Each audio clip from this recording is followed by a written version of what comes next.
তেজপুৰ সদৰ আঞ্চলিক ছাত্ৰ সন্থাৰ উদ্যোগত তেজপুৰৰ নেহেৰু মৈদামত অনুষ্ঠিত গ্ৰন্থ উৎসৱ উপলক্ষে 13 ডিচেম্বৰত এখনি কবি সন্মিলন অনুষ্ঠিত হয়।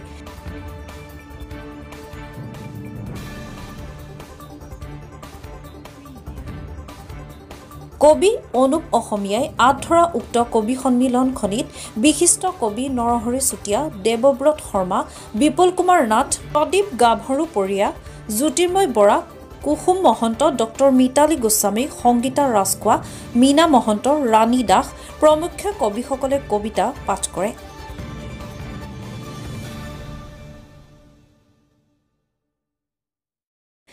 পঠিত কবিতাসমূহৰ ওপৰত পৰ্যালোচনা আগবঢ়ায় বিশিষ্ট কবি মৃদুল কুমাৰ চহৰীয়াই।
তেজপুৰৰ পৰা নৰহৰি চুতীয়াৰ ৰিপৰ্ট, মহাজাতি 24 নিউজ।